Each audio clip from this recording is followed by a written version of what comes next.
Et voilà, dans le monde agricole ce soir, nous parlons de la filière cacao. Il faut noter que le Bénin est cité comme pays producteur du cacao. D'ailleurs, troisième pays après la Côte d'Ivoire et le Togo. Le Bénin est aussi un pays producteur du cacao dans l'espace UEMOA. Ce soir, nous allons parler des avancées au niveau de cette filière et voir comment est-ce qu'on peut davantage valoriser tant au niveau des variétés qu'au niveau du système agricole, cette filière-là. C'est Monde agricole après ce reportage.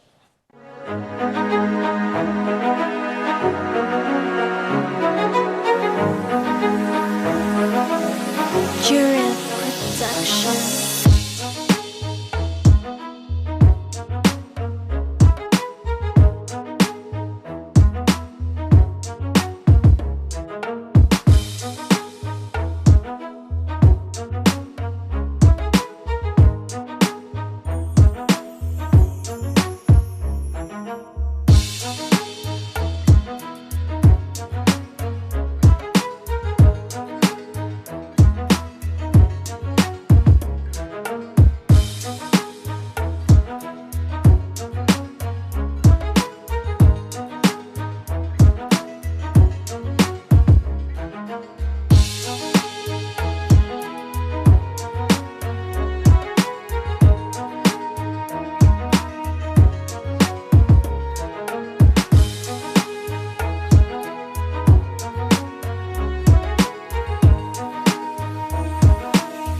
Jurel Production.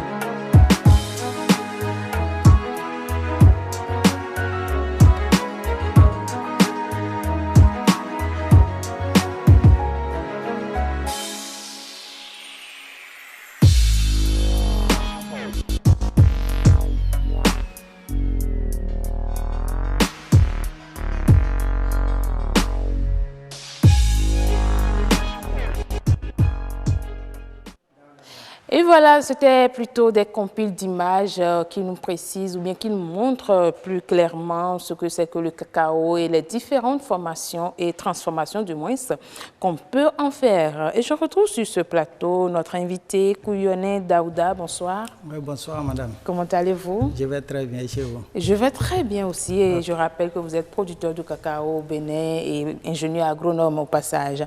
Ça n'a pas été facile de vous dénicher, mais vous êtes là. Merci. Vraiment, merci infiniment.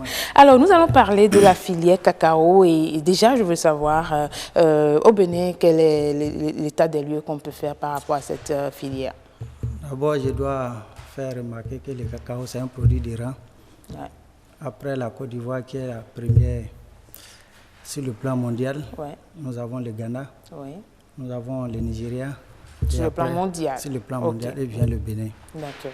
Donc, depuis plus de 2 ans, le gouvernement est en train de s'atteler pour que le Bénin soit véritablement un pays producteur de cacao. Oui, pourquoi pas. Donc, je crois que c'est à partir du centre du Bénin jusqu'au nord qu'on a commencé la phase d'expérimentation.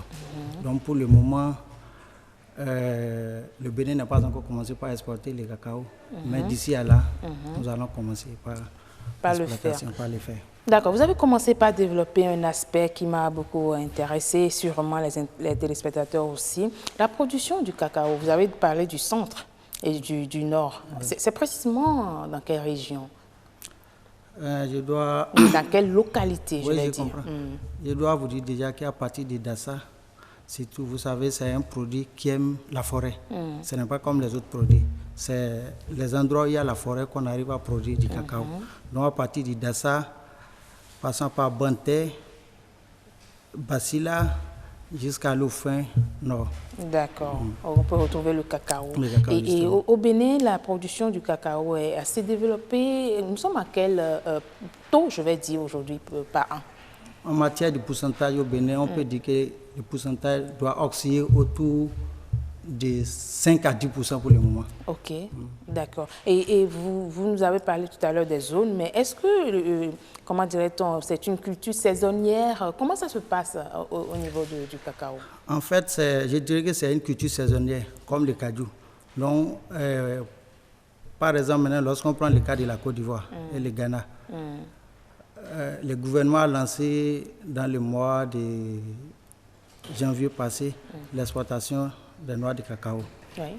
Donc, au Bénin, comme ce n'est pas un produit qui a déjà d'ampleur comme Kaju, ce n'est pas encore lancé. Donc, pour me résumer, je dirais qu'au Bénin, ça ne prend pas trop.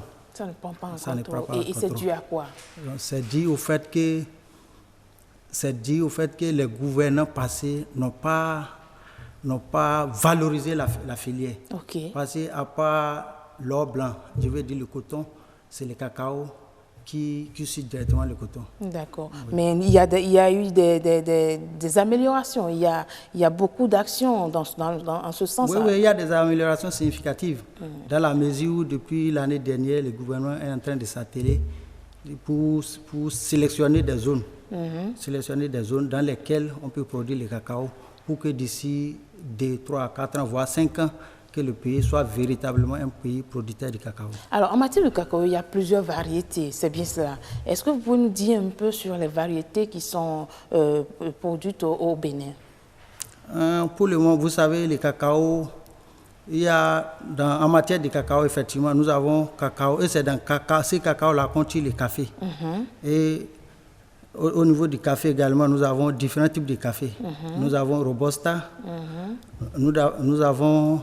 C'est ça, hein, les graines de cacao, c'était passé tout à l'heure. Nous avons Green Coffee, que les Anglais appellent Green Coffee, qui veut dire café vert. Et les prix aussi varient en matière de qualité. Et qu'est-ce que nous produisons au Bénin?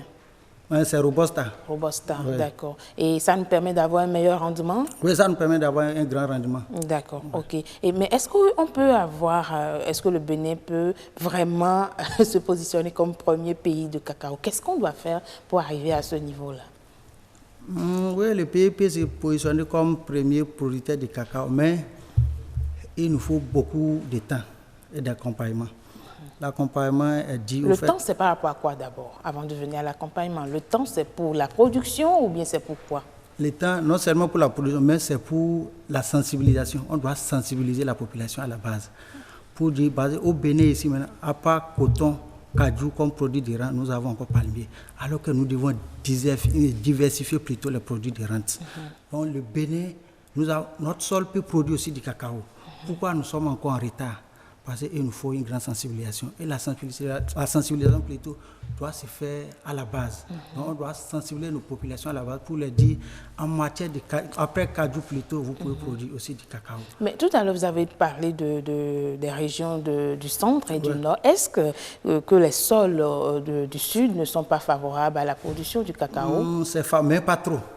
Et pourquoi? À cause de la salinité ou bien à cause de quoi? Oui, parce que vous constatez avec moi que la plupart des zones du sud, c'est des zones sablonneuses plutôt. Donc ça fait que le cacao n'arrive pas à bien produire dans les zones sablonneuses. Donc c'est sur quel type de sol que le cacao arrive à bien produire? C'est dans les sols arides.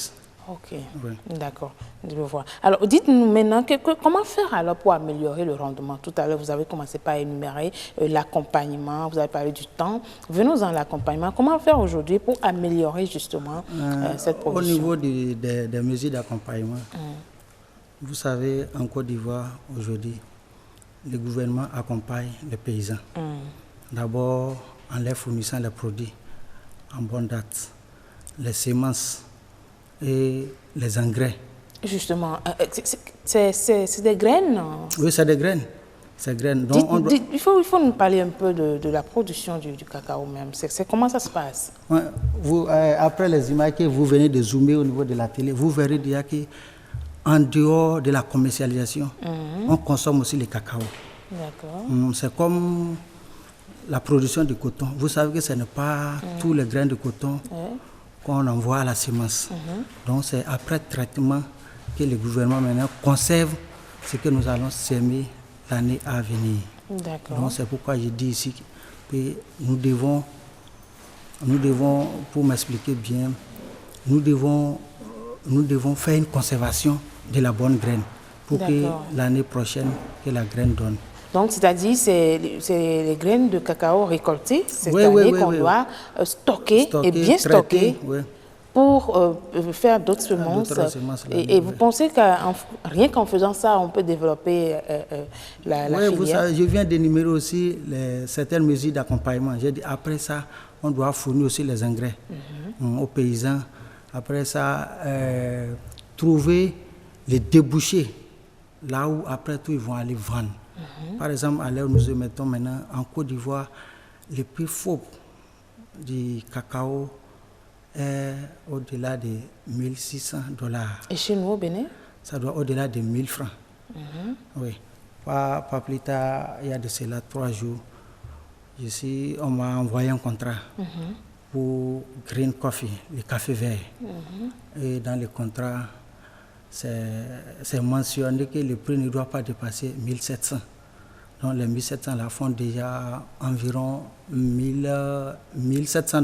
Ça fait environ 200 ou bien 1300 francs CFA. Vous voyez déjà que c'est déjà trop bon. Vous voyez ce que Kajou est en train de donner cette année. Aujourd'hui, maintenant, Kajou est à 300. Donc, si c'était que le gouvernement, je ne dirais pas le gouvernement, si c'était que le Bénin plutôt aussi est un pays producteur de cacao, vous verrez qu'après Kajou, on allait faire aussi le cacao. Mais pourquoi cette réticence au niveau des producteurs à aller vers le cacao? Est-ce parce qu'ils ont peur du rendement ou bien parce qu'ils ont peur d'investir et de ne pas pouvoir rentabiliser leur investissement? Oui, il y a tout ça là.